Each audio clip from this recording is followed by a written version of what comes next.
Here we go. 7 coiled springs, about to explode. Olympic Games glory up for grabs. Clean start, the men's Olympic Games BMX final 2020, here we go. And it is the great British rider doing a fantastic job, Kye Whyte. But now the rider from the Netherlands, Nick Kieman, takes control. It is the Netherlands, it is Great Britain and one of the 3 French riders, first, second and third, as they come into this very technical, tight second bend. Well, Kieman has been so dominant throughout the rounds. Can he take this final? He's just got one more straight after this one. Kye Whyte in second place for Great Britain. It'll be Kieman. Oh, we see a crash, but it will be Kieman, will it? Of the Netherlands will come down, and it will be the Netherlands who take gold. Great Britain second, and I think it might be the man from Colombia, Alfredo Campo, who does possibly. No, we'll have to wait for it. Carlos Ramirez has taken the bronze medal, so Carlos Ramirez the bronze medal, but Nick Kieman of the Netherlands from this moment on is Olympic champion, and Kye Whyte of the UK, silver.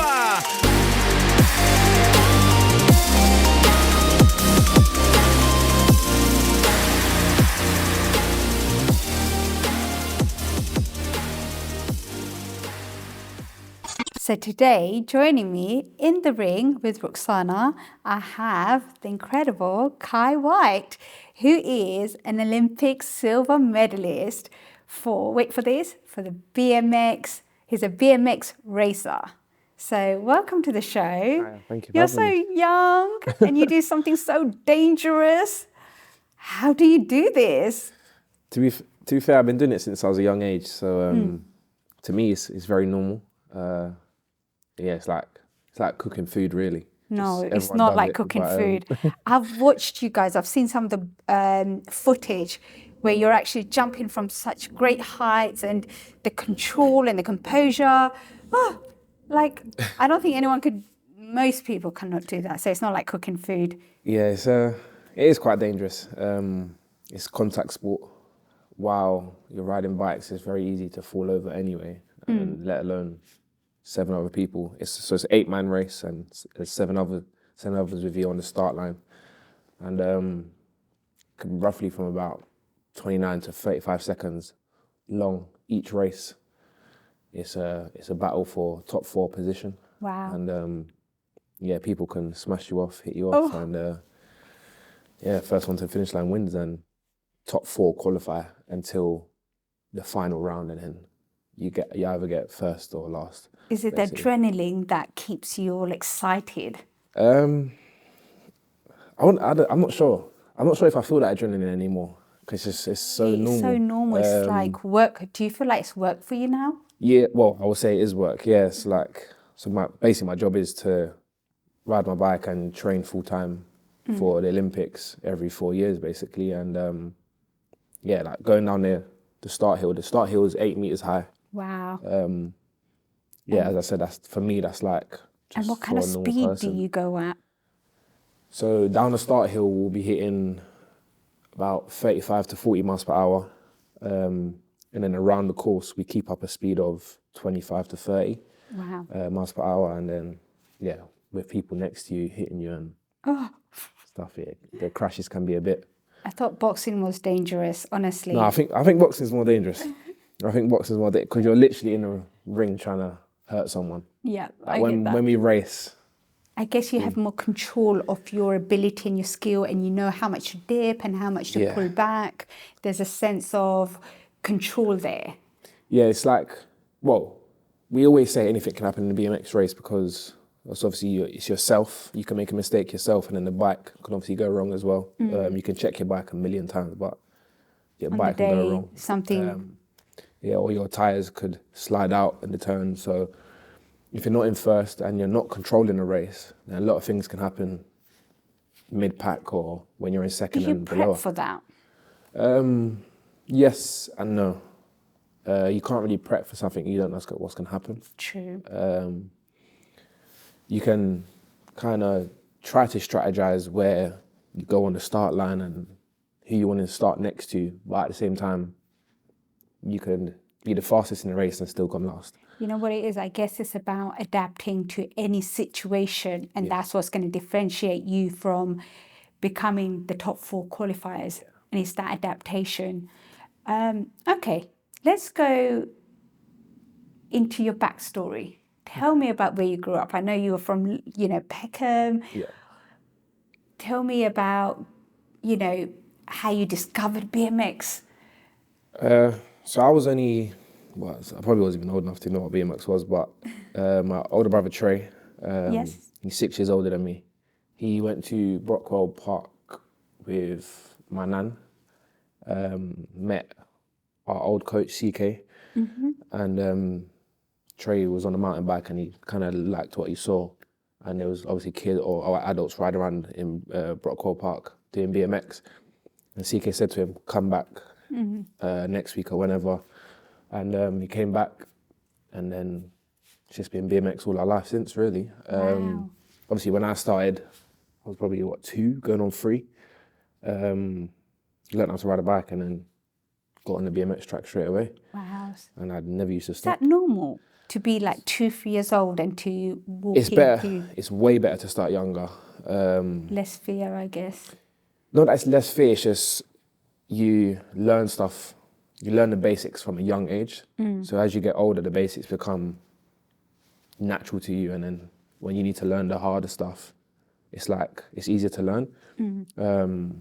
But I say, yeah, the longer you do it, obviously the more easier it becomes and the better you can becomes come more at it. embedded Yeah. into you and your course. psychology. I think like most of the best people at any sport is the person that starts the youngest. Yeah.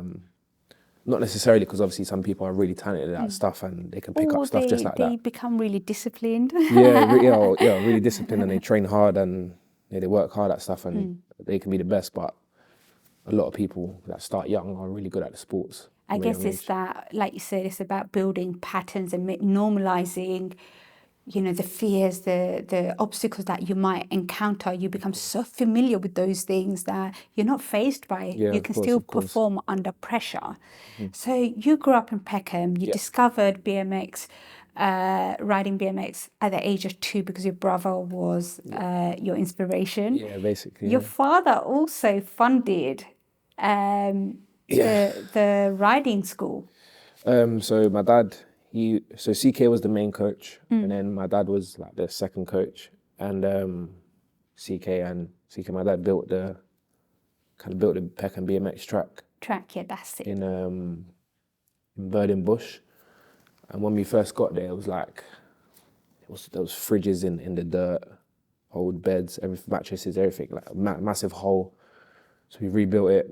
I think CK got the council to give us some money and they rebuilt it. And then, CK, my dad was coaching with the kids and that's, but when we first started, there was probably about 10 of us.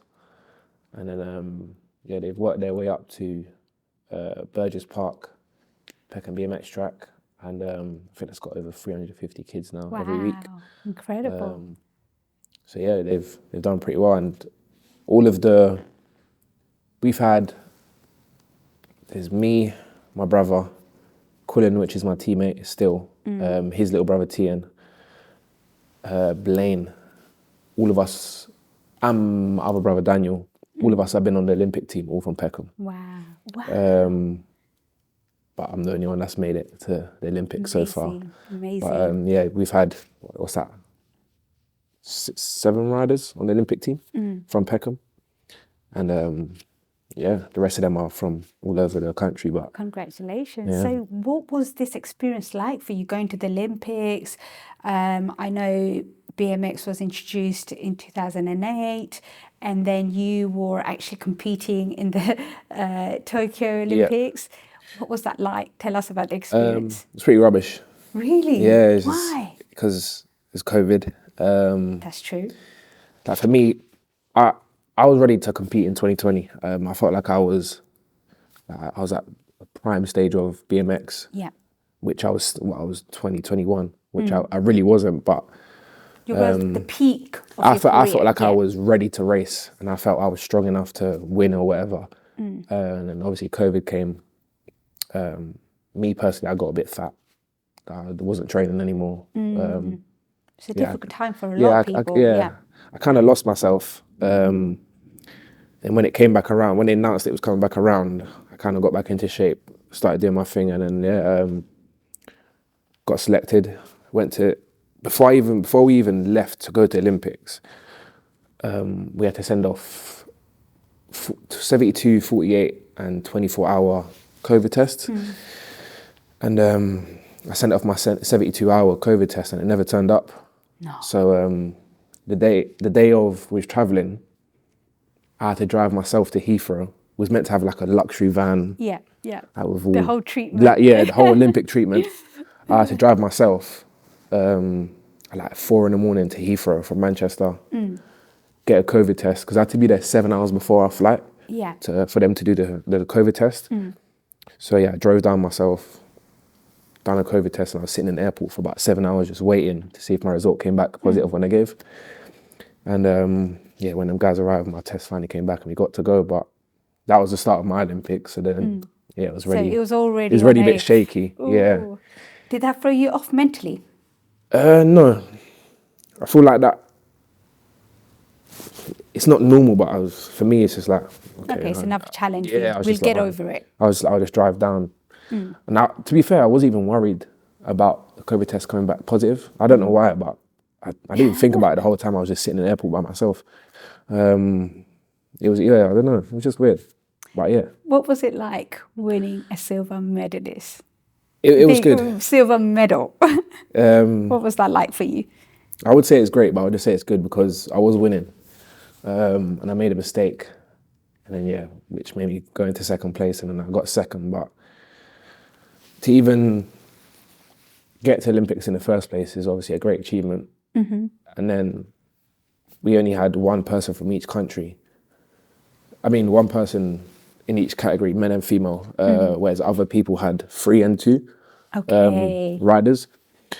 But because of COVID, because you have to qualify points over 2 years for your country to get more riders. Yeah. Because of COVID, we wasn't able to, but other countries were allowed to travel to races to get the points. So we was unfortunate with that, really, because we could have had two spots for the male.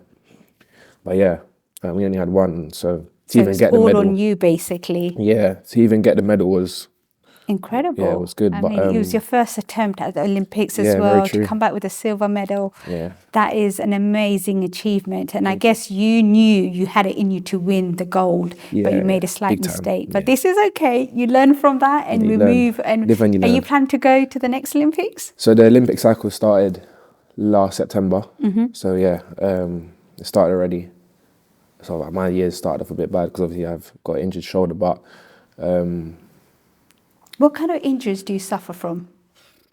a lot of wrists, collarbones, shoulders, legs here. God forbid I haven't injured my legs, but you don't really injure your legs because legs are on the bike kind of thing. Yeah, It's more your hands because you always put your hands down and or your collarbones. Yeah. Or you get a concussion quite a lot. Really? Sometimes you The slide out. collusion and everything. Yeah, you either slide out or you kind of crash and you're always hitting your head. Because obviously you're wearing a helmet, so it's but like it's still the impact of the crash. kind of like a bobblehead. Yeah. Obviously your head's Yeah. kind of heavier than the rest of your body, so because Yeah. you're wearing a helmet, your head always hits. But you get a lot of scratches and stuff. But You know what I'm fascinated about is the fact that you had the courage to continue with your journey as a BMX racer, because we know at an early stage you did suffer from an induced coma for 5 days. Please talk me through that. that was probably What? that was probably easier than any other injury I've had. Really? Just because you don't you're just asleep. Yeah, you're asleep. You're in no pain. You just wake up and. Was it fearful for you after when you came round to think, oh my God? No, not really. I was quite young, so I was Maybe that was a 13. blessing. I was 13. So for me, I was like, oh, when can I get back on my bike? But there's been like previous crashes where they've done the same injury and they're You've been fine. Other people and they've been disabled and stuff like that. So now I look at it and think, oh, like it's a bit different. But Yes. when I was younger, I just wanted to get back on the bike, but I was told you have to wait like a year or a year and a half until I can get back on the bike. And I waited that time, and I was back on straight away. But like even when I woke up, they said when I'm like now I speak about it, it's like oh like, wow. Like when they said when I can walk again, I can leave the ICU or intensive care, sorry. And I never actually came to terms with when you can walk again. Because I was just thinking, oh, when can I ride my bike again? Oh my God. Yeah, they said when can... That's an athlete mindset though. Yeah, but I wasn't even an athlete now. I was just 13 racing English races. Yeah. Just wanted to ride again. But yeah, they said once you can walk again, then you can leave the intensive care and then go to just like a normal ward. Were you going to school at the same time, like afterwards, or? No, so I didn't go to school for about 6-7 months. This side of my face was kind of ripped off. I couldn't bear light. I couldn't bear the light. Couldn't bear noise. My sleeping pattern, I go to sleep about 4 a.m. and then wake up at 6 every day religiously. Like I couldn't fall back asleep. I couldn't have a nap. It was weird. My brain was just a bit messed up. So I was taking like sleeping pills at the age of 13. Organic ones, but that the hospital was prescribed, just have to say that. But I used to have to take them at probably 9 o'clock so I could fall asleep at 10, but I would still wake up at 6. It was like 6 a.m. was just embedded. Your rhythm was completely... Yeah. It was just like it was embedded in my head to wake up at 6, and I'd always do it. Wow. So how did you get out of that pattern? After a while, it just came back to normal. Eventually, yeah. it came back to... Do you have any fear around all of this now? No. Amazing. I think if you have fear, then... You can't do this. Yeah, you can't do it. Like when I do crash, I feel like retiring every time. It's like... It's not that I don't want to get back on, it's just like... It's painful. Yeah, it's just like, I can't... Yeah, No, can't I stand totally it, but- understand. It's the same every time I'm stepping into the ring and for a big fight. I'm like, why am I doing this? Yeah. But the glory afterwards and the self-satisfaction that you receive from yourself, Of course. you think that's worth it. Yeah, that's worth I can it. conquer anything. Yeah, the injuries, like even I done my shoulder last September and I didn't actually crash, which is kind of I'd rather have crashed than done what I done. Yeah. So I came and hit someone in the turn, and then one of my feet came out. So I just let go of the bike and jumped off. And as I jumped off, my left foot slipped because we have like metal cleats under our shoes, and it's on tarmac. So we're obviously going at high speed as well. So I just tried to jump off, slipped, and put my arm down, and just popped out. Wow. So I didn't actually crash. Like I was still standing on my feet. Yeah. And I tried to do this, and it just didn't work. And was in Colombia, and no one spoke English. And we're trying to tell the paramedics, my arm is out, can you put it in? And then they was like, oh, we can't. I was like, why? So your training takes you around the world. Yeah, which is very lucky. So yeah, we get to go all over really. I've been probably this year we'll probably travel more than I'll probably get on a plane more than 20 times this year, which is for me I find it very long.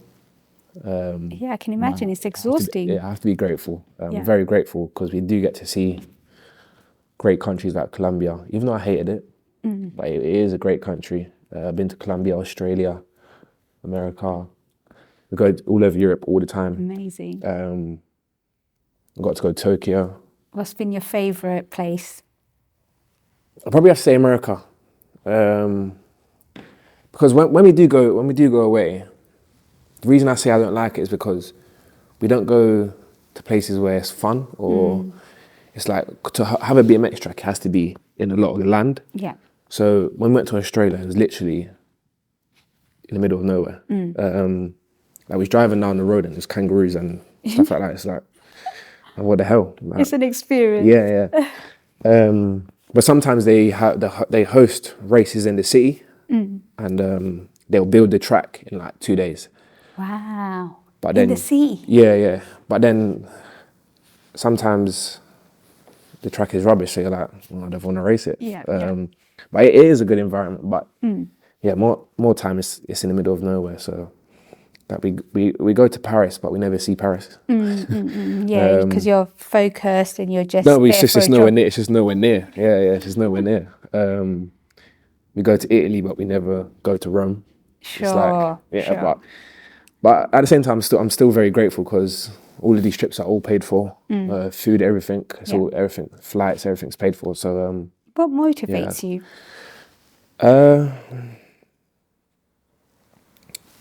a lot of, I'll say a variety of things. I'll have to say, just not living in Peckham. I obviously live in Manchester myself, but only live in Manchester because I do cycling. So I want to kind of get to a point where I can move everyone else away from. It's not that it's a bad place, but it's just not. You want better for yourself and your family. I want to move them away. I want to be not in a like kind of arrogant or selfish way, but I want to have money for myself. And it's not really a money sport. Okay. But it's not a money sport at all, actually. Like prize money is if you win. Yes. That's out of when we race, there's probably about 250 men. Out of 250 men, you get $3,000 for the win. Really? And that's if you win. Yeah. Do you have to rely on sponsorship? Yeah, sponsors is a big thing. Luckily, I do have good sponsors. So like for myself, I'm in a decent position than more other BMXers. Yes. Like some people on my team don't get paid by sponsors at all. On the GB team, they just get paid by Team GB, and That's it. that's it. It's really and truly, it's not. Sometimes you can't even afford for yourself. Like when I first joined the team, I'll be honest, I was struggling all the time. Yeah. What has been your biggest struggle? Say moving to Manchester. When I first got there, bad attitude, always late. I also didn't drive. Well, I didn't drive.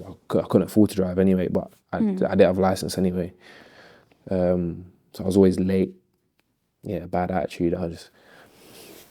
Not that I thought I was the best, but I just knew that I was getting paid to ride a bike. So it's like I'm doing it anyway. So You were doing it because you loved it. yeah. But I was doing it anyway. So like, if I'm getting paid, like, why do I need to do more? I wasn't actually thinking like an athlete. I was just thinking, I get paid to ride a bike. It's easy. What's the key to your success? I hate losing. So the competitive mind. Yeah, like especially when you know you're better than someone and you still lose, that really frustrates me. So like for me, when I go to races, I obviously don't always win, because I'm still one of the youngest in the field. So yeah, I don't always win, but I'm there or thereabouts. I'll say I'm in the top 5. It's always kind of the same winners. Okay. And but there's obviously more winners than others. Like in this top 5, there's probably about 3 riders that always kind of take those spots basically. Yeah, and I'd probably say I'm like 5th. I came second last year in the World Championships, or whatever. But they don't mean anything because these guys are winning day in, day out, not just at one race. So yeah, for me, I just want to win all the time. What makes you be the best that you can be? What is it? Because you're so young. And you've accomplished quite a bit already. Thank you. I'll be like, what makes me the best? Like me as a person, like my brother used to say this to me. He used to say a lot about school, because obviously, for me, I had no interest in school because I always knew I was going to move to Manchester and do BMX. It was never a fact I was going to do that. I just always had that in my brain. Because I could have had that in my brain and then had that incident when I was 13 and then never rode BMX again. And I probably still wouldn't have played attention in school. But yeah, he used to say, oh, you have to go to school anyway, so you might as well just pay attention. Yes. So like, I thought it's the same philosophy for BMX, like, or training. I have to go anyway. So why not do it? Like, if I want to be the best, why not do it to the best of my ability? Put your all into it rather than be half-heartedly. You're going to do it anyway. You're going to do it anyway. You're going to get out of the bed and get a shower and eat breakfast and go to the training centre anyway. So you might as well just do your 100%. What inspires you? I wouldn't say anything inspires me. Really? Yeah. I just want to be the best. Do you inspire yourself? It's kind of weird to say, but yes. Just because I feel like I have an ability to be the best. So like, why not try and be like? Just why not try and prove that? No, I don't. I like to prove people wrong.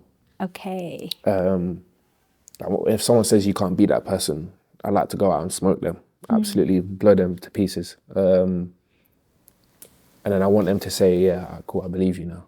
Or, okay, yeah, what, you proved your point. So that for me, that's like, I like to go out and show everyone that I'm better than that person. It's kind of toxic, but. Yeah. Do you think so though? I don't know if it's toxic. I feel as though you have this innate desire to be the best version of yourself. And when people are putting doubts, you're like, no, I'm going to prove you wrong. But sometimes it's not even doubts. It's just like, they could actually be better than, like, okay, for instance, there's this Dutch guy. He wins quite a lot.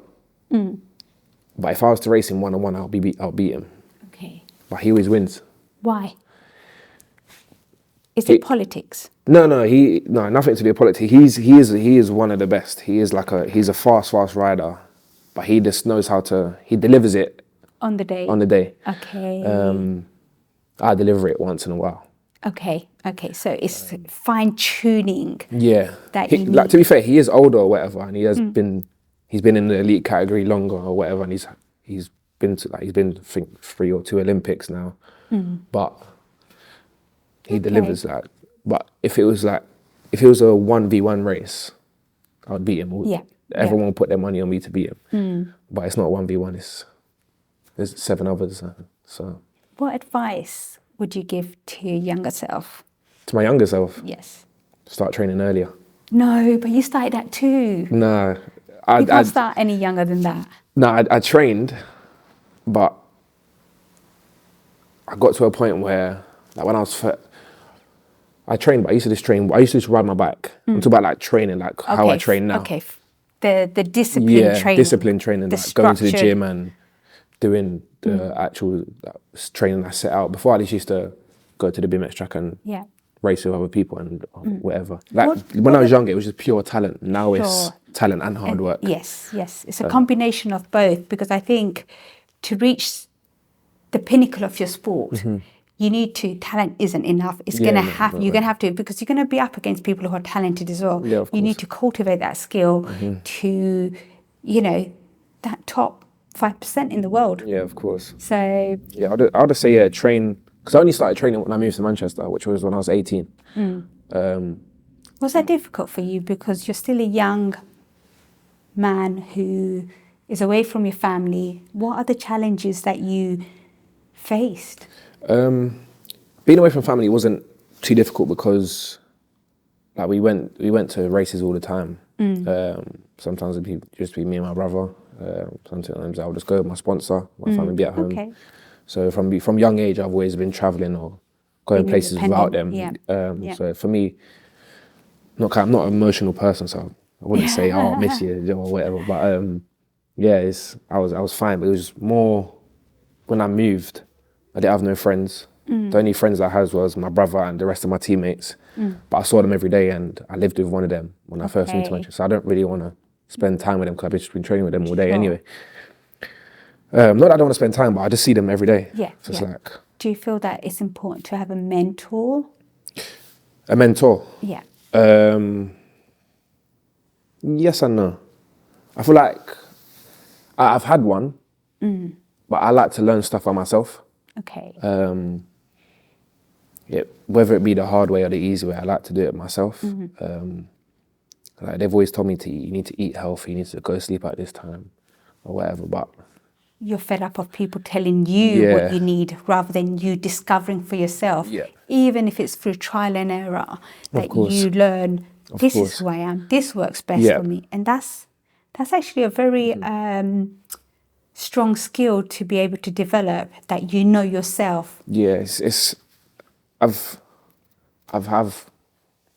quite, not, I wouldn't say stubborn, but I feel like not my way is the better way. But you have a strong mindset. Yeah, I have a very strong mindset. I'm not very weak. I'm not weak-minded at all. Not that people have weak minds. Obviously, they just think different. But because you can't really say weak-minded because obviously everyone thinks different. Yeah.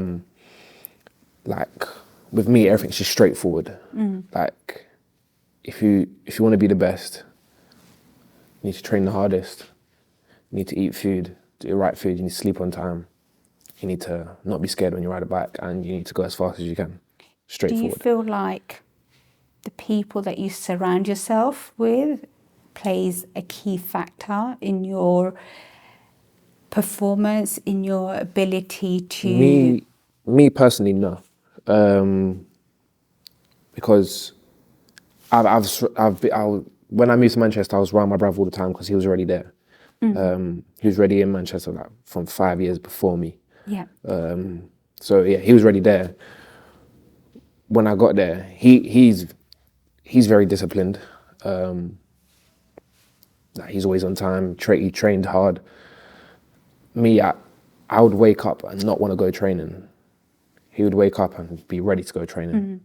And sometimes I forget my kit, or I forget a drink. I'll forget to bring a drink to training or whatever, and he will have everything there.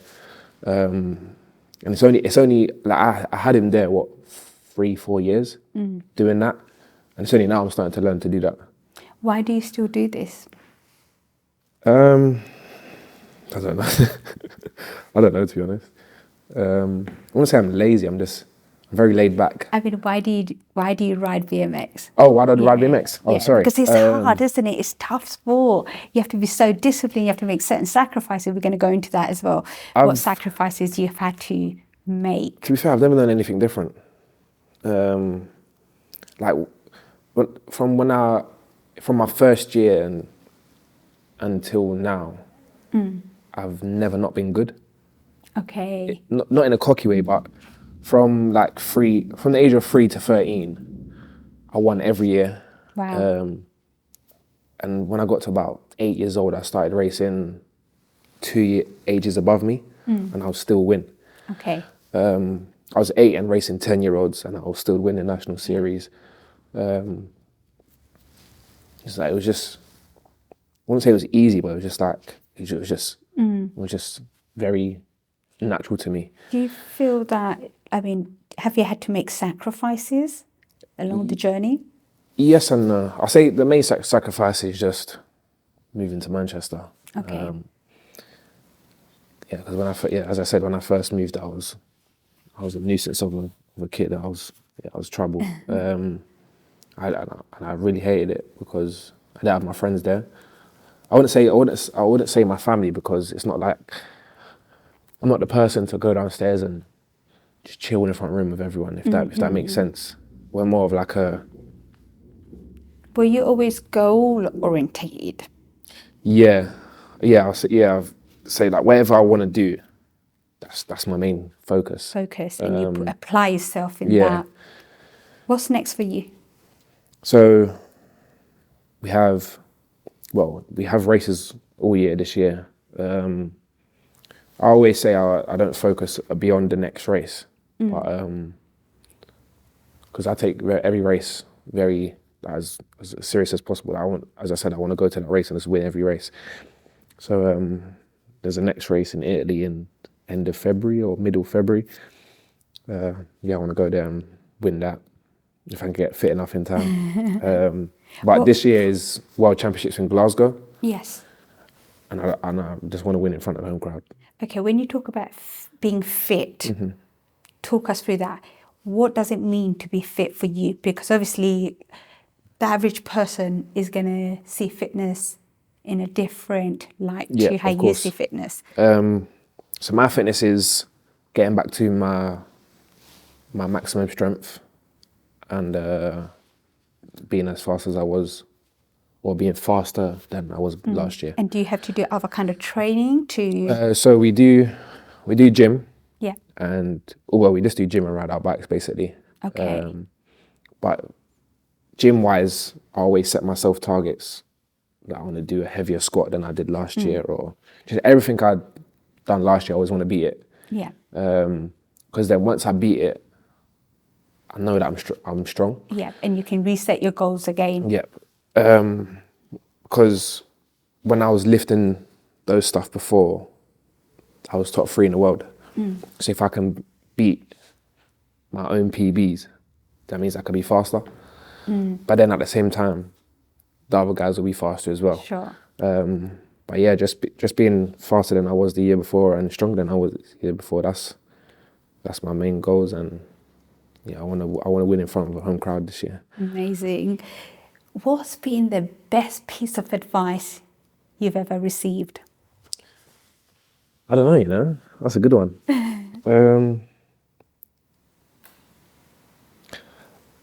I wouldn't say it's advice, but just kind of get on with it. Whatever's kind of thrown at you, just like, obviously life is Just full of obstacles. ride the storm. Yeah, it's just get on with life. Yeah, yeah. 'Cause some things is out of your control, and for me, like you can't control everything. So So do you try and control what you can control? no, I wouldn't say so. I just feel like like I said, I'm very laid back, so I just get on with life. You're like a free spirit. Yeah. You kind of embrace challenges in your own space and time. If a challenge is thrown at me, then just kind of get on with You the deal challenge. with it. Yeah, just get on with the challenge, and if it doesn't work, you keep going at it. Once you complete it, it's completed. But yeah, I still got a lot more. I've won the Euro Champs, but I haven't won World Champs yet. I haven't won the Olympics yet. I haven't won a World Cup series yet.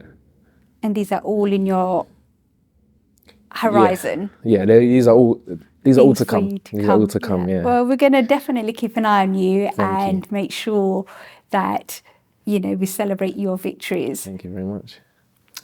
Where do you get this confidence from and this fearless attitude that you have really demonstrated? Like I don't know. I think you do know. No, I do and I don't. I think it come from when I was younger, because I just used to win everything. So it comes from your achievements. Yeah, like for me, I just let my bike do the talking, kind of thing. I'm not a cocky person. I say, oh, I'm gonna beat you. Like, I'm gonna, you're rubbish or whatever. I know my ability, and I know what my ability can achieve. Yeah. Do you ever doubt yourself though? Oh, of course. At the Olympics, I doubted myself big time. I was the youngest there out of the whole category. Well, I was 21. Everyone else was 25 and above. In the race, it was 3 quarterfinals one day, and then 3 semi-finals, and the final on the second day. In the 3 quarters, I was coming top 4, but I was getting beaten by people that doesn't normally beat me. I was always starting last, and then. What was your downfall on that day? What was holding you back then? I've just never been in that environment before. So the occasion overwhelmed you a little bit. Yeah, I was super nervous. I'm not a nervous person, because when in BMX, certain people have certain skills, and like my skill is that I can catch anyone around the course. Yeah. Like I can catch them at any point, any time, anywhere, on any track. So for me, I'm never worried about if I'm in last. Okay. Because a lot because of, you know how to kind of Yeah, I know how to overpower. catch, You know your yeah. skill. Yeah. So a lot of BMX racers' philosophy is, if you get a good start, you can win the race from the start. Whereas for me, I don't care if I have a good start or not. What is your philosophy? Whatever happens, happens. Yeah. just let it be. And yeah, I know I can catch anyone at any time. So if I get a good start, then I know they're not going to catch me. And if I get a bad start, I know I can catch them. You So can I'm take never, over. I'm never Yeah, worried. you're kind of set for any occasion, basically. You don't let basically. doubts creep up on those moments. But at Olympics, everyone's super fast. It's a different It's a different world. ballgame. Yeah. You're up against the best of the best. Yeah. And now you need to bring your A game. No one's talking to you. Was that quite intimidating? Nah. I was still the same. Yep. I was nervous, but I was still talking to everyone. Everyone was trying to just not talk, but obviously that, to me, that would have showed that they're more scared than me. Yeah, game face. Because when we're all at the World Cups or the World Championships or the European rounds, everyone's talking, having fun. Yeah. Everyone has the after party after or whatever. Like Olympics, no one wants to talk to you, man. Okay, so Do that you means you're feel definitely scared. But this is interesting because obviously, like as a boxer, the more relaxed I am, the better I perform. So do you think that is similar in your sport? I go through stages. Sometimes I like to be hyped up, or I like to hype myself up. And sometimes I just need to relax and take my time. Okay. Because if you rush, then that's when you start to make mistakes. Mistakes, yes. But then sometimes I'm relaxed too much, and I'm like, I'm not bothered. Yeah. And I kind of play on the fact that I know I can catch people, whereas because one of my bad things in BMX is I'm not good at the start, but I can be, and if I do get a good start, then I know that no one can beat me down the start hill. Sure. But sometimes I'm so relaxed that I don't care if I get a good start or not. Yeah. I just know I'll catch them. But that doesn't. When I catch people, it's like a second or a third. Sometimes a first. Whereas if I get a good start, it's a guarantee. I can guarantee first. Sure. So that's what I'm working on now. Is just working on my start technique and getting that better. And Absolutely. then hopefully once I Master that. then That final. BMX is mine. Does spirituality play part in your life? How do you mean? I mean, for me, I feel as though when I walk into the ring, I need to believe in something bigger than myself. I need to believe in God, that He's going to protect me, that I'm going to be inspired in the ring, and I can depend on God. And that is my biggest strength. And that kind of frees me from all my fears that I may have whilst I'm in the ring. Yeah. So it gives me, it allows me to be present and let go. I believe in God, and I'm not religious, but I believe in God. But I feel like it's just go. Yeah. You versus yourself. Yeah. Yeah, good. So only you can control what happens in this race now. Yeah. So as I said, when I was at Olympics, I wasn't in control at all. I was so nervous. What have you learnt from that though? Now, looking back, that the what guys would you that were, change? I wouldn't change it. You wouldn't. I wouldn't What change would you it. change in the future event? Say you go to the Olympics, what would you change for the next event? I don't think I would change. Okay. Because I feel like the way I was performing and the nerves I was feeling is what got me to the silver. That's true. That is very Because in the first 3 rounds on the first day, I was scraping 4th, 3rds, and 2nds, and on the second day, I was doing the same thing, and then in the final, I was like, I don't even care anymore. I don't care what place I come. I think this is a beautiful skill to be able to master, is that there's a book called Not Giving a Fuck. Yeah. The Art of Not Giving a Fuck. And I think you pretty much embody that in your personality, because you're all about, let's be present, let me see what I can do on the day. I'm not going to overthink it. I'm just going to be, so this is a beautiful thing actually, because you actually have more control of yourself, like you're saying, than most people, because they anticipate too much. Yeah. Whereas with you, you're just like, no, once I'm in the race, I know what I can do. Well, it's just the fact that it's my first Olympics. I was what? When was it? 2021. Yeah, I was 21. Some of the guys that was on the starting line were 30 years old or 31. That's they're either going to retire after this race, or it's their last race ever, or it's their last Olympics, should I say? So like, really and truly, they have more to lose than me, because I can go to Paris next year. I can go 2024, 2028. I can either retire after that, or I can maybe push for 30, 32. Whereas some of the guys, that's their last race. So for me, I was like, I don't care, man. It is what it is. Whatever happens is. And the only things you're enjoying the journey. Yeah. And the evolution of your path. Yep. The only things I can say that I kind of said to myself was, I need to do it for Peckham BMX or my family. This was a weird thing as well. There was a lot of things that drove me before the Olympics. One was the COVID thing. That I felt like something was in my way that tried to stop me. And I was like, nothing's going to stop me because I'm getting to the Olympics. A couple of weeks before I left, there was this old woman, not old woman, she's like, a woman and a man. I think the man was in the car, so he wasn't, I can't really say the man because he wasn't really involved, but I was in Asda car park and I just got my lunch from Asda's and I was driving down in the road and the woman was pushing her trolley, but she was in the middle of the road and it's 2 lanes. So she could have walked on either side. Sure.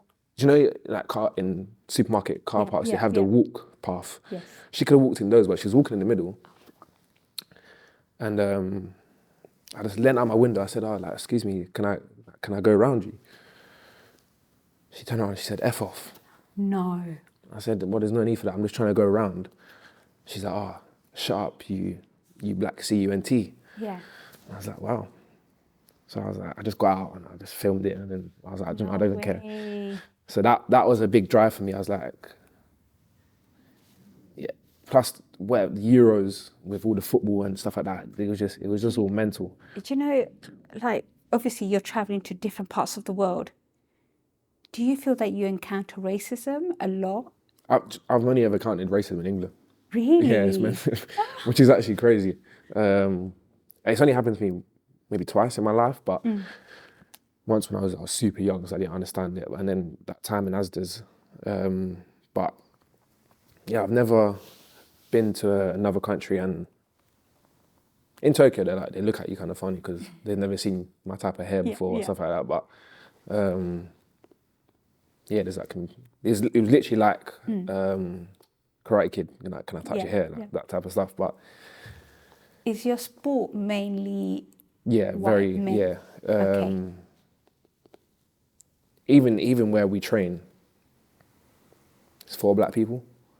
There's me, Quillen, my teammate, 1 and 2 black girls that do velodrome. That's it. Okay. There's only 4 of us. And obviously, me and Quillen not even fully black. We're half white, half black. But yeah, them two black girls. That's it. None of the support staff are coloured. Wow. For me, it's not a problem. I just ride my bike and get on with it. But the diversity isn't really there. Yeah, it's not there at all. Especially in a sport that is becoming so mainstream now. You know, you've got so many sponsors now. You've got Red Bull. You've got, you know. Probably name about. There's probably about. The younger kids, there's obviously there's loads of young kids, but I don't know the younger kids. In our category, there's probably 5 of us. Okay. 6. Wow. And like maybe 4 women. Yeah, that's it. Yeah. If you could make one change in your sport, what would it be? I don't know. I don't know. Would you prefer like more inclusion? Because obviously the people that are riding BMX bikes, Well, I wouldn't say I they- would change it. I would just try to help get more awareness around. deprived areas into the Yes. sport. But the sport's not cheap at all. This It's is not what cheap. this is what I'm It's kind not of. cheap. It can be cheap for a starter. But even so, like To if compete and to if travel. you don't drive, like if your parents don't drive, then it can be quite expensive. Because like to buy a bike is probably a standard bike is probably £200-300. The kit, another £100 to £200. But it's what's the that? competition aspect, traveling and That's £500 competing. before you've even started. Yeah. And you join a club probably for £100 a year and then £5 a week or whatever. Do you feel like it's a middle class sport at the moment? I'll say it's quite high class. People turn up in 200 grand motorhomes and Really? they have some people have their kids painted on the side of their vans on a BMX bike, and their kid's probably 150th in the world, but they got the money to do it, so why not? But luckily for me, and like even my brother and my other brothers, because we've been so good from a young age, we've always had like sponsored bikes and stuff. Yeah. Like sponsored bikes, sponsored kit. But I guess this is where the sponsors come in and they Yeah. can support your journey. Yeah. But a lot, like you said, a lot of people don't get that support. No. They're actually very talented. Yeah. And there's only a handful of people that might receive that sponsorship. Because like even to go to a national, which is a national is like could be in Birmingham or Somerset or just all over the country, anywhere. Probably if you're a family of 4 or 3, like 2 kids and your parents or whatever, it's at least £1,500 for just 3 days. Yeah. Yeah. And it's How like- did you manage? Is it Well, just through sponsorship? We didn't really manage, to be fair. My mum and dad used to drive the minibus. There used to be camping, so we used to camp. It was probably like £20 for the weekend to camp.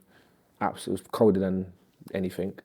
To get there, my dad used to drive like a Vauxhall Zafira, like a big one, like a 7-seater. And it used to be like me, my 2 brothers, Big Mike and Lee. And obviously Big Mike, and they're not our family, but they're like brothers to us. Yeah. But they obviously used to chip in on the petrol. We used to fit in one car and just drive, and they're all camping like a 7-man There's a lot tent. of sacrifice then. Yeah, Everyone kind of pulling together to ensure that, you have this opportunity. One year I joined a new team, and the team was quite serious. They made us sign a contract that we have to be at every race. One race we couldn't afford it. Probably about 9 or 8. I just went to his house. My nan dropped me there. I stayed at his house, at a sponsor's house. Yeah. He took me to the national. My nan came and picked me up because my mum and dad couldn't afford to come Yeah. or take me. So I just stayed with, not with a random man, but kind of Sponsor when you're actually in someone else's space. Basically just a random guy that helped us in BMX, really, or gave me a bike from BMX. Raced the national and came back home. But to me, I didn't mind. I was excited. Yeah. I didn't know that was the case at the time, but to me, I was like, oh yeah, like, I'll go stay at his house. Like, he's my sponsor. That's cool. But yeah. What is it that excites you? About BMX? Life in general? Or Life BMX? in general. I don't know. BMX is... Is it the challenge of it? Is it becoming a world champion? Like, just face it, like I said, like not proving people wrong, but showing people what I can do. Yeah. That you exist, see me. Yep. Like, I don't want to be like a celebrity or anything like that. I just want to show people. I want to show people that BMX is in this world, and it's a great sport, and more people should get into it. I love that. I don't want to show that, oh yeah, I'm Kye Whyte, I'm the best BMXer ever, and I should be a celebrity for it. I don't really care to be in the public eye. I love that, because I think when you do something with your heart, everything else should be a byproduct. The fame, the money, the attention, these are all byproducts, because if you don't do it with a full heart, you can get really hurt. Yeah, of course. All of these other course. things will kind Yeah. of take over. Yeah, So, I'm not interested in being a public guy. If I am in a public eye, I want to be in the public eye for BMX. And like after Olympics, all the attention that we got, I think it was brilliant because it was just for BMX. yeah. It wasn't for. I love that. It wasn't for me and Beth. It was just for, we done BMX, we got medals in BMX, and people are starting to see that BMX is a great sport.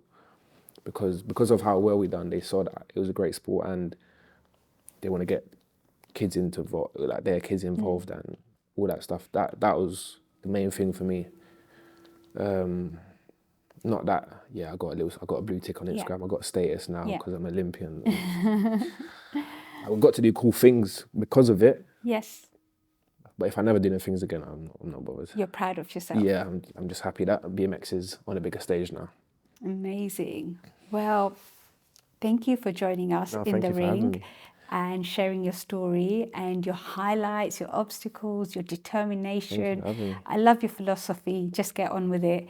And we wish you all the best Thank you very in much. your career, and we'll be looking out for you in the next very much. Olympics. Thank you. Thank you so much, Kye Whyte.